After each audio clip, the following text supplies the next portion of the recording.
Diário de um ressuscitado. 25º dia, quinta-feira.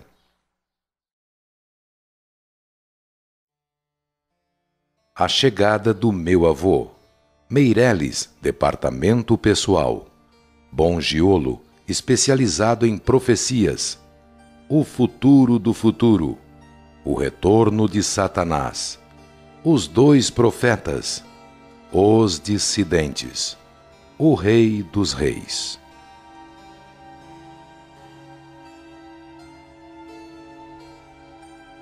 Estou a 5 dias do término do meu período de adaptação ao novo sistema e hoje estou comprometido a visitar o departamento de profecias, conforme recomendação do irmão Fernando do Departamento de Assuntos Místicos e Esotéricos do CTI. Enquanto a hora não chega, vou recordando os acontecimentos dos últimos dias, quando tive o prazer de receber um familiar muito querido. Foi na sexta-feira. Por volta das 14 horas, recebi um CVM da Simone, do CRR, Centro de Recuperação de Ressuscitados, comunicando-me que meu avô Felisberto havia chegado há poucos dias. Estava bem de saúde, ótima disposição e manifestou desejo de rever-me. Em seguida, marquei uma visita. Felisberto foi pai da minha mãe e faleceu em 1946, quando eu completei 11 anos. Ainda lembro-me muito bem dele. Foi um bom avô. Ele morava no interior, labutava na agricultura e pecuária e sempre nos brindava com aqueles produtos saborosos fabricados em sua fazenda. Queijo melado, rapadura, puxa-puxa e outras guloseimas. Apesar de saber que ele hoje está bem diferente daquela pessoa que conheci, com aparência de 65 anos, quando faleceu vitimado pelo diabetes descompensado, mesmo assim senti muita emoção quando encontrei-o no CRR, principalmente por rever o pai da minha inesquecível mãe. Aliás, aguardo com muita ansiedade o dia de revê-la, jovem e saudável. Depois dos cumprimentos normais, falou-me da sua grande surpresa em ressuscitar no futuro tão distante, da surpresa em saber que tinha um parente próximo já ressuscitado e outros detalhes. Disse também que a sua avó já ressuscitou na cidade de Palermo, na Itália, cidade onde ele nasceu e viveu por muitos anos. Coloquei-me à disposição do Felisberto para futuros passeios e visitas pela nossa bela cidade. Vou ser seu cicerone. Ele cadastrou-se no CTI na última segunda-feira e foi morar na colmeia 165, que fica não muito longe daqui. Ele chegou com o EvoX igual a 0,9. Agora tenho mais um parente para passear e conversar. Vamos, quando possível, convidar o Fabrício, meu neto, e efetuar uma pequena reunião familiar. Que bom! Na terça-feira, convidei meu avô para visitar o bioporto. Felisberto ficou deslumbrado. Mais tarde, fui visitar a sua colmeia e amigos residentes. Turma boa. Lá conheci um ex-padre que ressuscitou há 3 anos.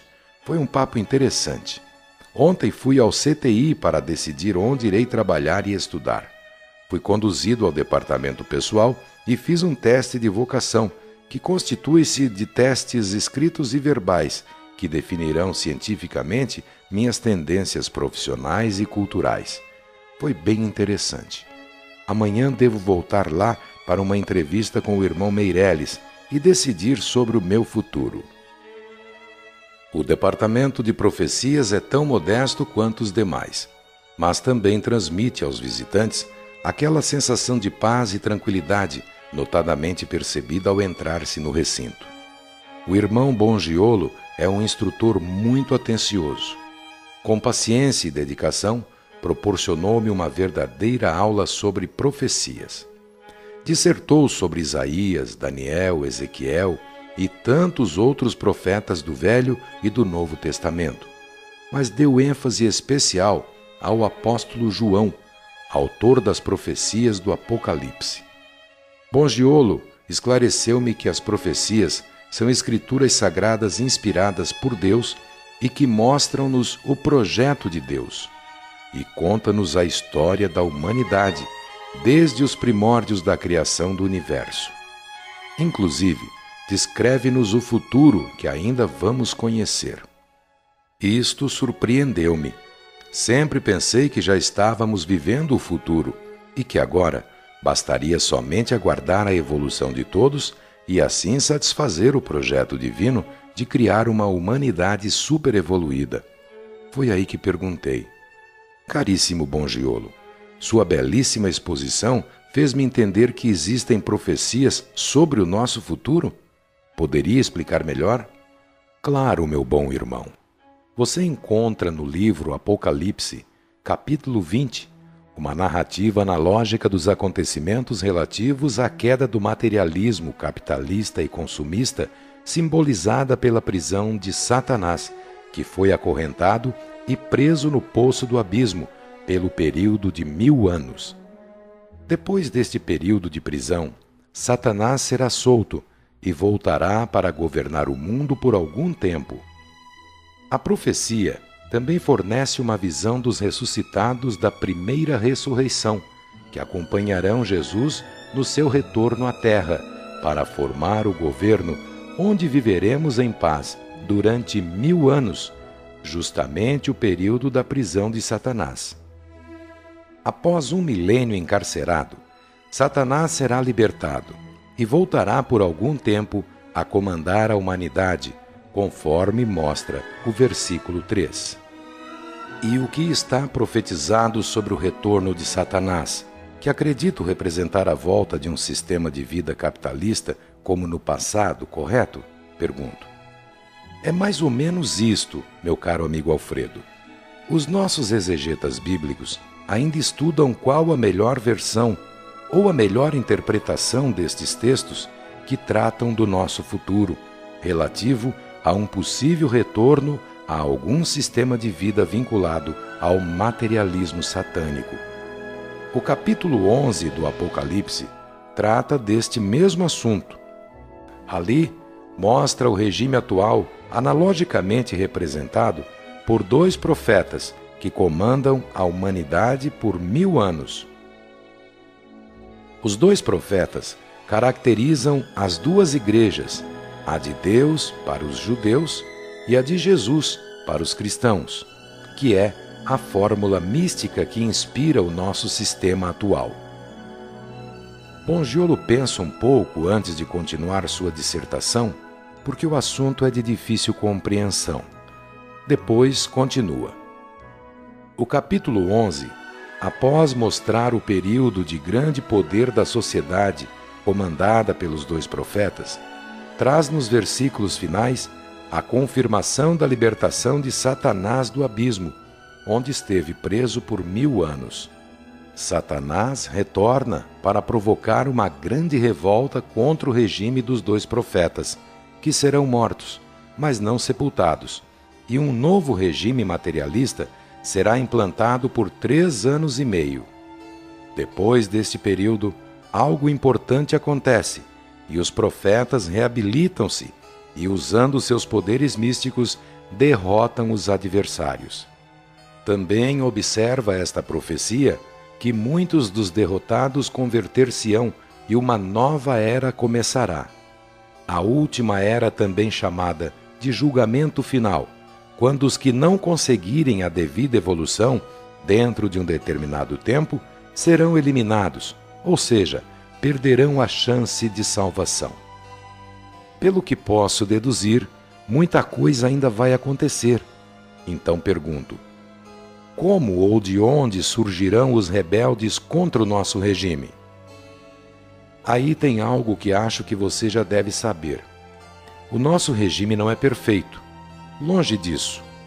Muitas pessoas chegam e não conseguem adaptar-se ao sistema.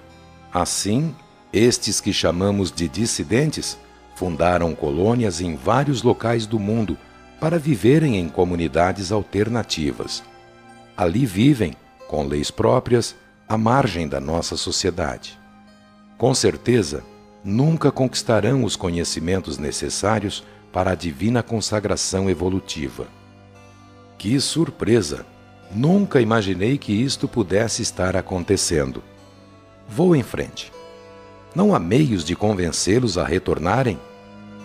Temos grupos de pessoas com EvoX superior a 8, que visitam permanentemente estas comunidades, concitando-os a voltarem e reintegrarem-se nos programas sociais destinados para este fim.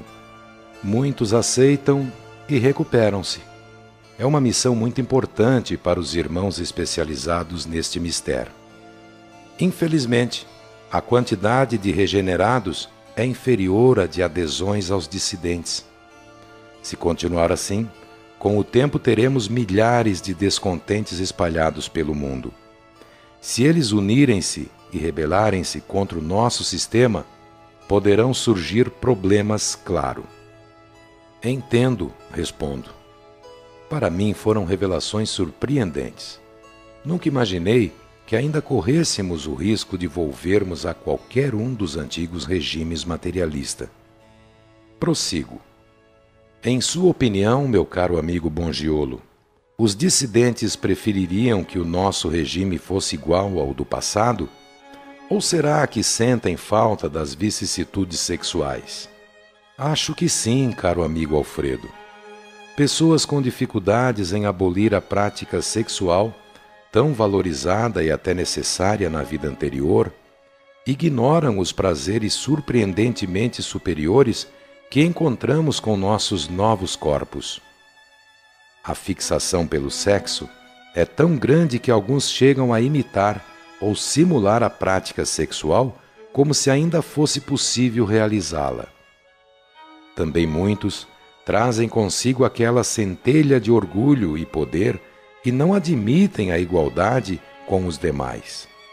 Enfim, sintomas de débeis personalidades que atrasam-se na trajetória rumo à perfeição para conquistar a emancipação universal.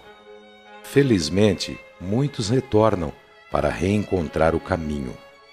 Os moradores destas colônias têm CVM? Podemos nos comunicar com eles? Não podemos, Alfredo. Estes aparelhos são desligados do sistema assim que seus proprietários são localizados nas colônias. Lamentavelmente, não temos acesso aos que moram naquelas sociedades alternativas. Se fosse possível, eu tentaria localizar algum amigo ou parente que esteja por lá e tentaria convencê-lo a voltar para o caminho da salvação. Bongiolo falou-me muito mais sobre profecias, sua especialidade, inclusive destacando 3 das quais estão no livro Apocalipse de João e que fazem analogias sobre o regime em que vivemos. Além das 2 profecias citadas anteriormente, Bongiolo cita o capítulo 19 com seus versículos, que profetiza, através da parábola Rei dos Reis, a queda do materialismo consumista e sua derrota na Guerra do Armagedon. Na sequência, mostra a criação do regime santo comandado pelo Rei dos Reis, Jesus. Bongiolo solicitou-me sigilo sobre a existência dos dissidentes. Este assunto, embora não seja proibido, deve ser evitado na nossa sociedade.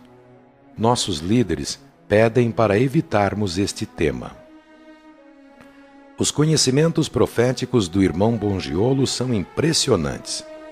Ele despe a profecia de seu sentido místico e transporta-a para o literal, com uma facilidade espantosa, não permitindo de nossa parte qualquer dúvida ou contestação. No final da lição, só resta agradecê-lo pela magna aula sobre profecias.